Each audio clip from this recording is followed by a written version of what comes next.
Good morning. We're starting our Facebook Live momentarily. I'm waiting for the YouTube Live to catch up. I simultaneously stream both to Facebook and to YouTube, and sooner or later, I'm going to be live streaming to LinkedIn as well. We're working on that technology. What I want to talk about today, June 1st, Tuesday morning, thanks for being with me, is a really interesting phenomenon identified in the book Thinking Fast and Slow by Daniel Kahneman. Daniel Kahneman won a Nobel Prize for his economics theory, but what he did with his partner Amos Tversky is link a tremendous amount of economic theory to psychological theory. And actually, let me rephrase that. What he did was he linked economical theory to psychological, objective, peer-reviewed evidence. So he took what psychologists were finding in the lab, clinically proven, repeatable experimental results, and link them to economic decisions people make. He and his partner Amos got very focused in decision theory, how people make decisions, and that led him to a lot of particular experiments, specifically to focus on how decisions are made, and then some conclusions that clearly were earth-shattering or earth-shaking in the sense of the way they steered thinking both in psychology but even more importantly in economics. And that, of course, is why he received the Nobel Prize. What is interesting also about the book, and kind of a subtext for it, is that in a lot of ways it's kind of a love story to his friend and partner Amos Tversky, who died both before the book was published and before Daniel received the Nobel Prize.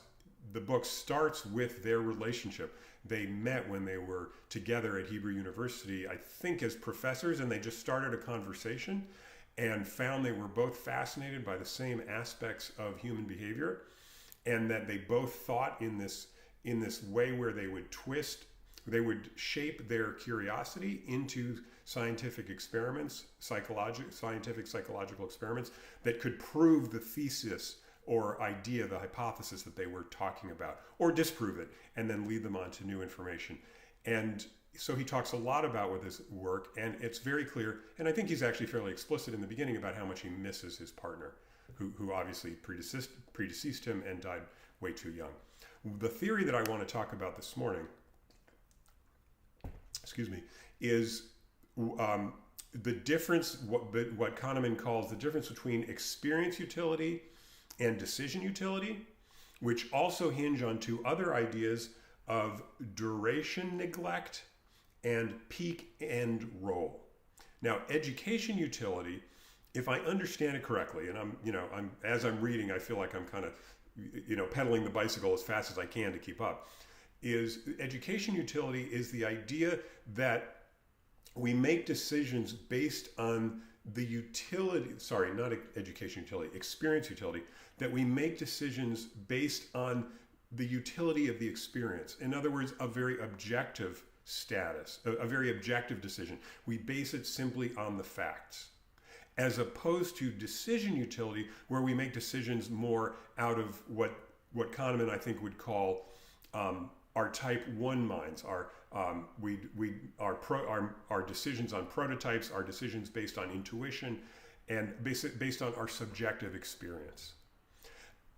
Let me give an example. One of the experiments that Kahneman talks about when he's talking about the difference between experience utility, and decision utility, is suppose, just as a hypothetical situation, someone's going to get a shot every single day, and it's a painful shot, and it's equally painful every single day, but it's a shot they need every day. And they're told that if they do it a certain way, they can reduce getting 20 shots over a period of time to 18. And then a second group was told, you've got to get this shot every single day, but if you do it a certain way, you can reduce the total number of shots from 6 to 4. So in the first case, let me just review, it was 20 shots over a period of time reduced to 18, or 6 shots over a period of time reduced to 4. Now, they created 2 experimental groups and gave this hypothetical to the 2 different groups. And what they discovered was that when people were given a choice whether they wanted to go from 20 to 18 or 6 to 4, they all chose going from 6 to 4. And it was not because they said, oh, well, I want to only get 6 shots out of 20. That was taken out of the experiment. It was really just focusing on the fact that they were reducing how much they were reducing the number of shots. So I want to be very clear about this because I'm still working out in my own mind and it's a little complicated. So in one set, people were told they could reduce from 20 to 18. In another set, they were told they could reduce from 6 to 4. Now, what the hypothesis was, what experience utility suggested, again, if I'm understanding this correctly, because he has a Nobel Prize and I don't, is that the scientists thought there would be no difference because you're reducing by 2, whether it's 20 or 18 or 6 or 4. The difference, the utility, the true utility is only a difference of 2. What difference does it make? But the decision utility that came out is that people preferred the greater percentage reduction. So it felt like a greater benefit to go from 6 to 4 because you were getting 1/3 fewer shots. Whereas when you went from 20 to 18, you were only getting 1/10 fewer shots. 2 is 10% of 20. 2 is 1/3 of 6.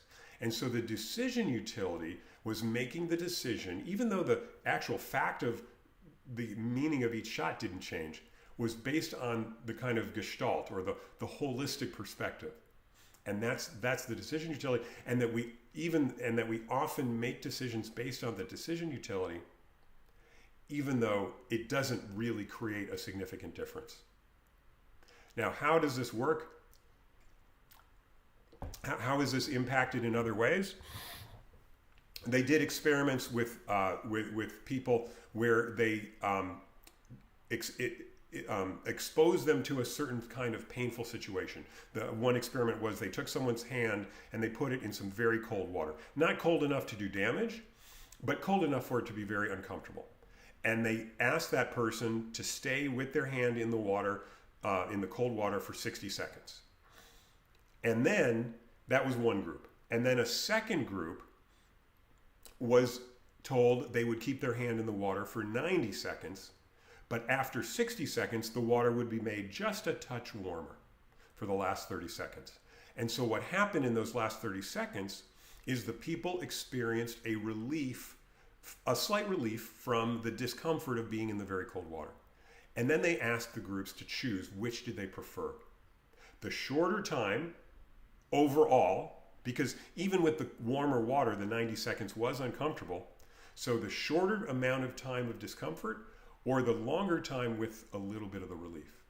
And here's what people found out, what the experiment showed, is that people preferred the 90 seconds. They would stay in pain longer if the pain was relieved.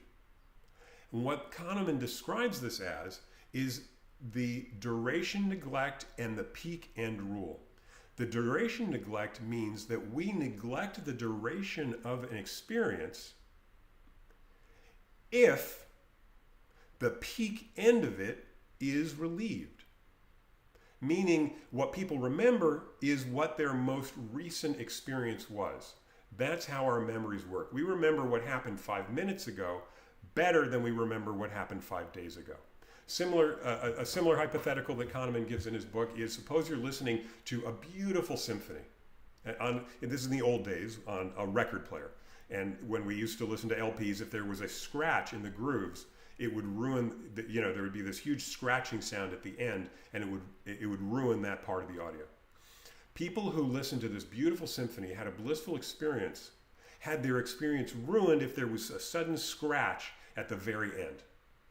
And they would say that scratch ruined the whole experience. So they were, again, this is an example of the peak end rule, meaning the very last thing is what we remember the most. So this has really interesting implications. As an athlete, I have spent a lot of time on a rowing machine. If you've ever been on a rowing machine, it's not fun. It's basically a pain inducer. It's a terrific training tool because it allows athletes, rowers, to build up their endurance in many ways. They can build up by doing long, slow, relatively easy pieces. They can build up their long endurance, and by doing all kinds of intense interval training, we can build up our short-term endurance as well, pushing our anaerobic threshold up much higher. And there's a tremendous amount of training you can do in a very short period of time. It's contained. You can do it indoors. So if it snows or if it's raining out, like you can get the same effects, for instance, from running, but you need to be outdoors. You need mileage. It takes more time. I'm getting into the weeds here, but the bottom line is, unlike running or unlike rowing, which what the rowing machine is supposed to be in a simulation of rowing, there's no feel-good feeling from it. The only feel-good feeling you get is from the relief from pain. When you're rowing, there's the experience of being on the water. There's a sense of gliding. There's a sense of balance. There's a sense of ballet and symmetry when you're rowing well, and running as well. There's a great feeling when you're kind of in a good rhythm and and you're focused. The experience of being outdoors. These are all stimuli that are very positive. When you're on a rowing machine, it's like on a treadmill. You're in a room. You see the same thing for 20 minutes, of half an hour, 45 minutes, 90 minutes, however long you're going to be on the machine, and the machine doesn't give. It doesn't glide. The minute you stop pushing, the minute you stop rowing, it starts to slow down, and you've got to restart it. So you're constantly fighting against inertia. So okay, I'm geeking out on the rowing machine.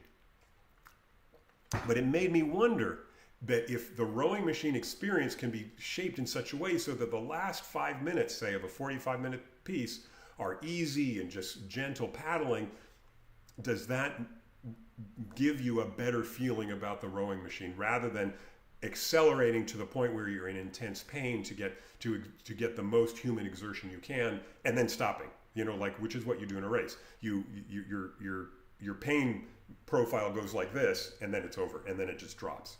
So your peak end rule experience is that high peak moment of pain. So where I'm going to with this on kind of a human level is to talk about it in terms of our human experience. And it's a very poignant experience that I want to talk about right now. And that is what happens when we lose somebody we care about. I found myself in conversations over the last 24 hours with people who are dealing with impending death. The wife of a friend's father is very, very ill, and it looks like it might be the end. And she's having to decide, when to visit him, and she's worried about having her last memory being about, his pain and suffering rather than what his life represented. And visiting with another friend whose father did just die. And as so often happens in these experiences, in these Shiva minions, where they're sitting Shiva, they're in a mourning period according to Jewish law, and people come and visit them. So much of the conversation in those rooms, in those memorial settings, is about what the last week or month or year was like, because that's the part where the person who passed away really suffered, and that was the hardest part for the loved ones who remember that person. And again, we're seeing in these human, traumatic, painful, wounding situations, we're seeing the peak end rule coming through, where it's that last bit. I mean, just two really interesting things around death. My father told me, I asked my dad when we were talking once about when his father passed, my grandfather, if he saw my grandfather's body. And he said, no, I didn't want that to be like my last memory of my father. So intuitively, my father understood the peak end rule. Now, when my grandmother died, I was 11 years old, and I was very curious. And I did see her body, and I actually touched her hand. I felt her skin, and it felt kind of like crinkly, like tissue paper. And I remembered my father's words that he didn't see his father's body because he didn't want that to be the last memory, because obviously my last memory of my Grandma Evelyn is her looking very calm and composed in the casket, and the feeling of her hand being that sort of non-human experience, a dead hand. And knowing what my father told me, he actually taught me a very important thing. Knowing that this peak end rule was going to happen, I was able to contextualize the experience of seeing my grandmother. And as I was doing it, I said to myself, don't let this be your last memory. And it allowed me to bring forward other memories. Like I would go to her house And sometimes I'd sleep over and we'd play casino, a game where you build up points to get to 11. And kind of like blackjack, kind of like 21, but it's played a little differently, more like, it's kind of like a combination of gin rummy and blackjack in some ways. If you've played it, you know what I'm talking about.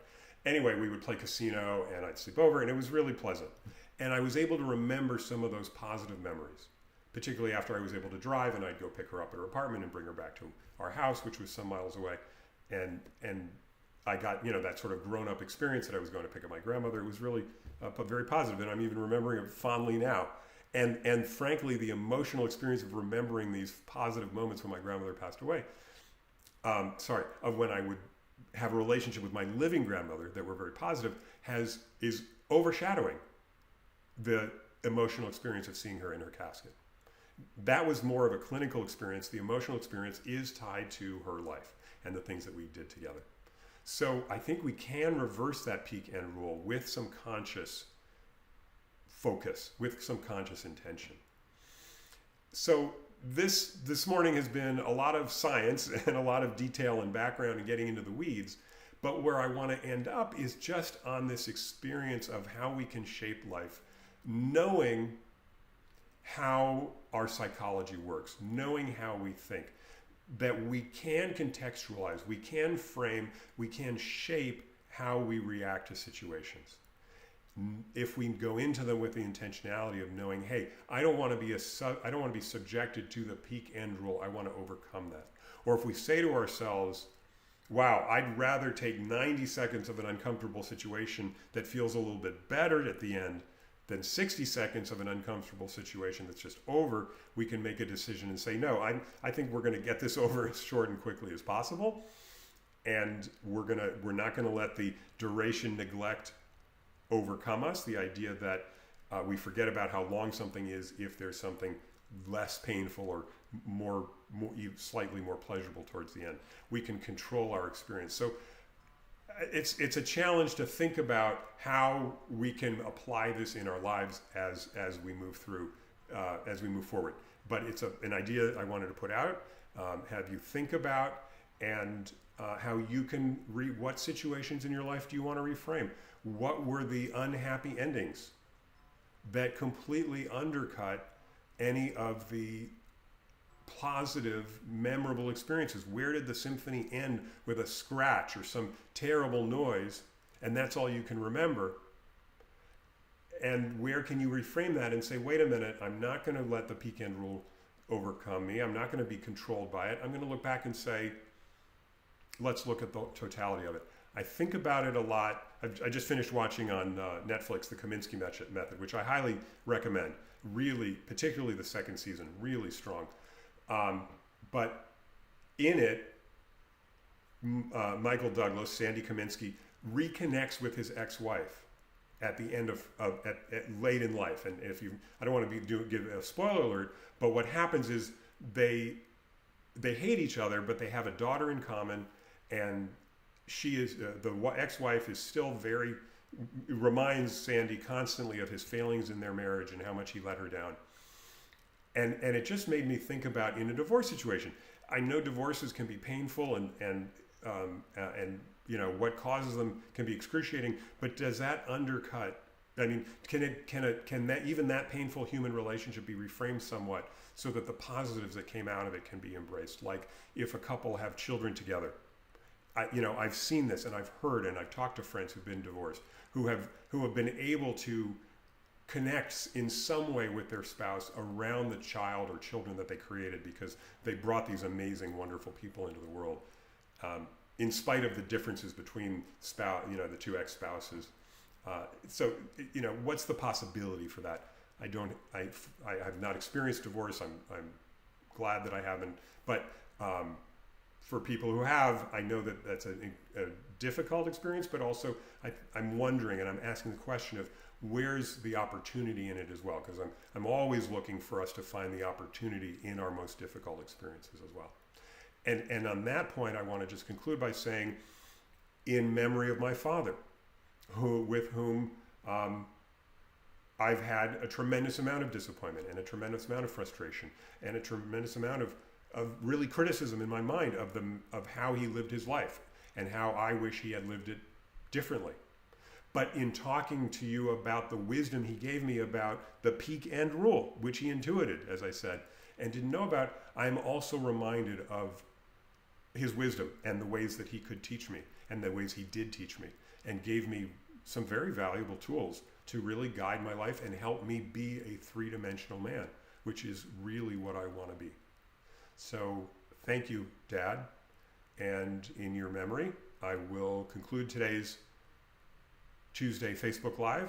I look forward to seeing you next Tuesday.